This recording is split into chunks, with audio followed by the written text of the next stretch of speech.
what's up again there, guys? Brian here, the Three Topics Gamer, here to bring you another episode of my weekly Q&A, titled People's Questions, where I answer a series of questions that have been sent to me over the past week.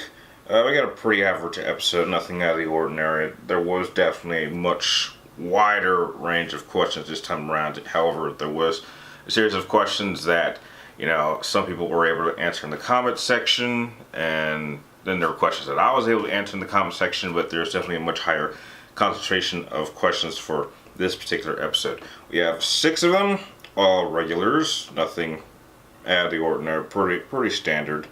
So, yeah. And this also marks episode 400, which, I will admit, I wish I had done something a little bit special. But, because usually I like to do something a little bit different, a little bit special, or to, celebrate, because, just think about like 400 episodes. That's pretty something. But, I guess, I just didn't have the time to do so we'll just play it like normal.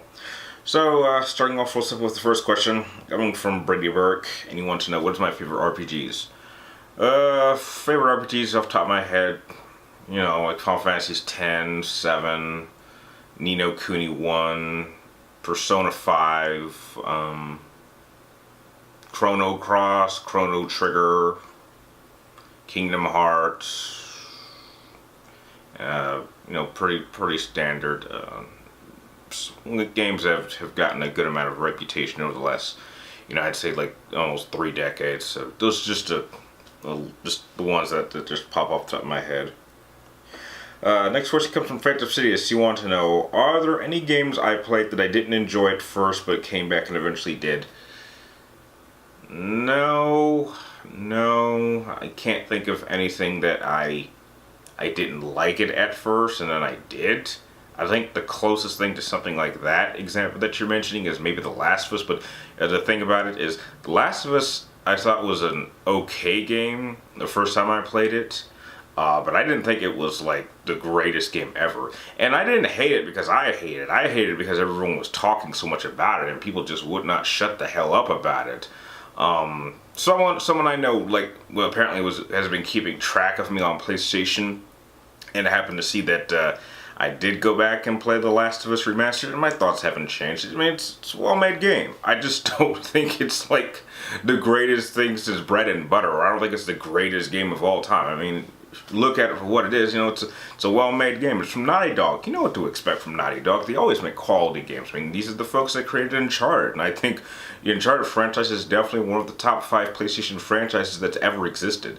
So yeah, I didn't hate The Last of Us. I didn't hate the game because I hated it. I hated it because everybody was just keep talking about it, and I kept asking people just to shut up about it. I mean, there's no game that I enjoy that I talk so heavily about. There's no game, even my favorite game. I hardly ever talk about that game. But yeah, people just would not shut up about it. And now when The Last of Us 2 comes out, people are just gonna just keep talking about it. It's like, look, I understand you love it, but tone it down. So I mean, that's just my mentality. So I would say that's probably the closest game that I can think of that's close to the scenario that you're talking about. Next question comes from RevelationsTurtle, and you want to know, am I done with the Final Fantasy and Kingdom Hearts franchises, or done with the main titles, and if so, what other games can take its place? What do you mean done? Am I done playing Final Fantasy games, Kingdom Hearts games? No, I think I can always go back and play Final Fantasy games and Kingdom Hearts games. So, if you're talking about new installments, well, the thing is that we don't know when any new installments are coming out. There has been absolutely no indication, no rumors, no even hint on when the next Final Fantasy game, or even if we will get another Final Fantasy game. I mean, I personally do believe that there should come a time where there shouldn't be any more Final Fantasy games, because after a while, their numerical order gets kind of ridiculous. I mean, we're at 15 right now. I mean, how far can this thing go? I mean, is it going to get so crazy that by the time I'm, I'd say at this rate, in my 50s, we'll be at Final Fantasy's 23, Final Fantasy's 37, Final Fantasy 45. I mean, I think there is at some point where you gotta stop and be like, okay, maybe we should stop making these numerical, because these numbers are just getting crazy too high. But that's just my opinion. In terms of Kingdom Hearts, we don't even know when the next Kingdom Hearts, if we will ever get one, is gonna come out. I mean, it took over a decade for the third one to come out. At this rate, I'll be 45 by the time Kingdom Hearts 4 should supposedly start coming out. So at this point in time, I'm just not really thinking about it. I mean, it's probably going to be a while, you know, to like pick up those games and play them again, but I'm not done. I mean, it's Square. I mean, Square, I think, is probably going to be one of my favorite, you know, game developers for RPGs. I mean, they've been that way since I was 7 years old. So, I mean, when it was known at the time as Square, and then it went to Squaresoft, and then it became Square Enix. So, no, I wouldn't say I'm done with my, you know, Final Fantasy and Kingdom Hearts will always be some of my favorite franchises. So I don't think I'll ever be done. Next question comes from Winter Ghost, and you want to know, do I think in Devil May Cry 6 Virgil should be the protagonist? Again, this is another question that we don't even know. We don't even know what's going to happen with Devil May Cry. We don't even know if there's going to be a sixth one. We don't know that. I mean, I don't know. And as far as I'm concerned, they finished the whole, like what I had heard, is that Devil May Cry 5 was going to end the Sons of Sparta storyline. So like moving forward, we're not going to see Dante and Virgil and Lady and Trish. It's going to focus solely on Nero. And I was like, okay, you know, at that point, if that's where they want to go, I have no problem with that. Retire some of these older characters and then make way for newer characters. That's why, you know, as a clear example, whenever God of War 5 comes out, because I'm not calling it God of War 2, and I don't call the recent one God of War, I call it God of War 4 because that's what it is. That's what it should have been called. I don't know why it's not officially named that. I would have absolutely no problem if at some point in God of War 5 Kratos was killed off, or he retires permanently, and then his son takes over. Because we've been dealing with Kratos since 2005. I mean, that's a long time for one character. I have no problem with retiring older characters and bringing in new ones, especially if if it's a powerful transition. That's why I was really upset in like a game like Resident Evil 6 with the whole Chris and Piers storyline. I was really upset with how that thing ended, because spoiler alert, Piers ends up dying. And I was really upset about that. That was a wasted opportunity, because there was actually a moment where, you know, Chris was talking to Pierce, and he says, you know, as soon as we're done with this mission, you know, I want you to take my place. And I was like, this is an excellent way to retire some of these old characters, because I was like, we've been dealing with Chris since, you know, like the 90s. It's like, you know, these guys are getting kind of old. Chris is in his 40s. I mean, I'm sure he doesn't want to be fighting BOWs his whole life. And the same thing goes with Leon. I'm not saying yes, he'll go get, you know, right into the sunset with Ada, but heck, I have no problem with Capcom retiring some of these iconic older characters and bringing in new characters for next generation. I'm perfectly fine with that idea. In fact, I absolutely would recommend that idea. But heck, I'm not really sure what they're gonna do. But I think if they were going to do a Virgil video game, it would have to be like a side game. If there is ever going to be a Devil May Cry 6, I don't think it should have Virgil in it. Like, I mean, if anything, give us a Sparta game. I think a Sparta game would be incredible because of how little we know about him. So, no, I do not think Virgil should be the main protagonist in a supposed Devil May Cry 6 game. I think it'll be Nero. I think that's who they should focus on moving forward. But I would have loved to have seen Virgil get his own game.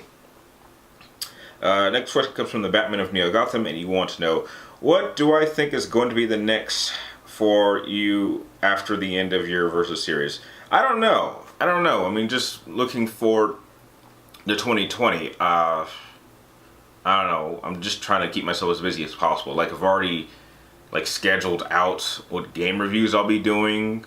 Definitely I came up with I'm still trying to build up my list of you know, ranking worst to best videos, and then top list videos, and then I think one thing I will be absolutely adding is reactions. I think, because, you know, those are really popular. But that's really it. Just try to focus on just mainly sticking to gaming content, and that's pretty much going to be my focus going into 2020. I think I might make a few changes to my review structure to make it a little bit different, but yeah, I don't really have a definitive series that's going to replace the Versus series. So I'm just going to try to upload and be as much game focused as I possibly can, and that's really what I want to focus on going into next year. And the last question of the episode comes from Rain932, and you want to know, Why do I think that split-screen co-op focused games have fallen out of popularity within the last few years, and do I think they can make a comeback?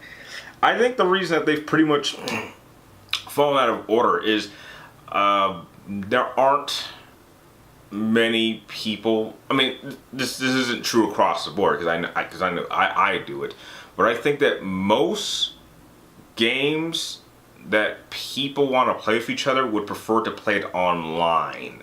I know there's some friends that love to come over and would love to play split screens, but I think that there's a whole genre of games that have that. It's like fighting games, I believe, still do that. I think like a few puzzle games still do that. But if you're talking about like shooter games or action adventure games or third-person shooter games, I think some people like just because like if you like the odds are that if a friend wants to come over and play a game, chances are he has that game too. So I've been in situations where I've been in positions where me and my friend want to play something together, but it didn't have split screen. So what I did was I just brought over my console and we just set up like another TV and we were just playing in opposite rooms. So we were like within like maybe 10 or 15 yards of each other. Like I was in the living room, he was in his room, and we could talk.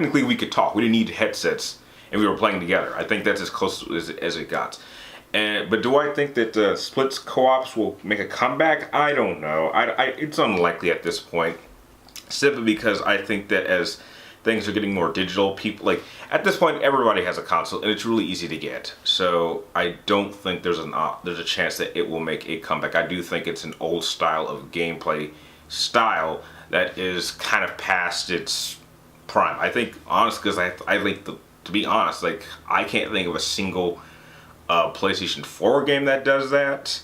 And the last game that I can recall playing co-op split screen was probably the first Resistance. That much I know for sure. But past it, I can't think of anything that was maybe like I'm trying to think, maybe Army of Two, but I don't think that was split screen. So yeah, I don't think it's very unlikely that they'll make a comeback in 2020. So that about does it for this particular episode of Other People's Questions. I'd like to thank all of you guys for sending in your questions in. And if you guys have any more questions you would like me to answer in next week's episode, be sure to type them in any comments down below. But be sure to make sure you get them into me roughly around Wednesday before noon Pacific's time before I start filming the next episode. And like always, I'd like to thank you guys for watching. You're awesome, and I will see you next time.